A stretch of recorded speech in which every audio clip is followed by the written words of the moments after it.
ശബരിമല സന്നിധാനത്ത് ദിനംപ്രതി 2.5 ലക്ഷം ലിറ്റർ ഔഷധ കുടിവെള്ളമാണ് തയ്യാറാക്കുന്നത്. മകരവിളക്കിന് തിരക്ക് കൂടുമ്പോൾ ഇത് 3.5 ലക്ഷം ലിറ്ററായി ഉയരും. ശരംകുത്തിയിലെ പ്ലാന്റിൽ ഒരു ദിവസം തയ്യാറാകുന്നത് 60,000 ലിറ്റർ കുടിവെള്ളമാണ്. പ്ലാസ്റ്റിക് കുപ്പികളിൽ കുടിവെള്ളം കൊണ്ടുവരുന്നതും വിൽപ്പന നടത്തുന്നതും ഹൈക്കോടതി ശബരിമലയിൽ നിരോധിച്ചതോടെയാണ് ഔഷധ കുടിവെള്ളം തയ്യാറാക്കുന്നത് ദേവസ്വം ബോർഡും സന്നദ്ധ സംഘടനകളും പൂർണ്ണമായും ഏറ്റെടുത്തത്.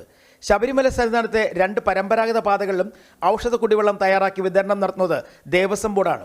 ഔഷധവെള്ളം തയ്യാറാക്കാൻ ദിവസക്കൂലിക്കാണ് ജോലിക്കാരെ നിയോഗിച്ചിരിക്കുന്നത്. മരക്കൂട്ടം മുതൽ വലിയ നിറപ്പന്തൽ വരെ ഔഷധ കുടിവെള്ളം എത്തിക്കാൻ പ്രത്യേക പ്ലാന്റ് ശരംകുത്തിയിൽ സജ്ജമാക്കിയിട്ടുണ്ട്. മണിക്കൂറിൽ 3000 ലിറ്റർ കുടിവെള്ളമാണ് ഇവിടെ നിന്നും കുഴൽ വഴി വിതരണ കേന്ദ്രങ്ങളിൽ എത്തുന്നത്. ചുക്ക്, പതിമുഖം, രാമച്ചം എന്നിവ ചേർത്ത് തയ്യാറാക്കുന്ന കുടിവെള്ളം നല്ലൊരു ദാഹശമനിക്കപ്പുറം ഔഷധം കൂടിയാണ്. ഒരുപാട് നമുക്ക് വെള്ളം ചിലവാകുന്നുണ്ട്. ഇപ്പം ഏകദേശം സീസൺ ആയതോടുകൂടി ഇപ്പം ഭക്തജന തിരക്ക് കൂടുതലായതുകൊണ്ട് ഇപ്പോൾ ഏകദേശം നമുക്ക് കണ്ടിന്യൂ ഇതിപ്പോൾ വർക്ക് ചെയ്യുകയാണ്. ഇപ്പോൾ ഏകദേശം ഇതുവരെ നമ്മൾ ഒരു 12,000 ലിറ്റർ വെള്ളം ഇപ്പോൾ സപ്ലൈ ചെയ്ത് കൊടുത്തു കഴിഞ്ഞു. ശരംകുത്തിയിലെ ഈ പ്ലാന്റ് ഒരു ദിവസം 20 മണിക്കൂർ സമയം വരെയാണ് പ്രവർത്തിക്കുന്നത്. ഡീസൽ യന്ത്രങ്ങളുടെ സഹായത്താൽ നീരാവി ഉപയോഗിച്ചാണ് ഔഷധ കുടിവെള്ളം തയ്യാറാക്കുന്നത്. ദേവസ്വം ബോർഡിനെ കൂടാതെ ജലവിഭവ വകുപ്പ്, അയ്യപ്പ സേവാ സംഘം, സേവാ സമാജം തുടങ്ങിയ സംഘടനകളും കുടിവെള്ളം നൽകുന്നുണ്ട്.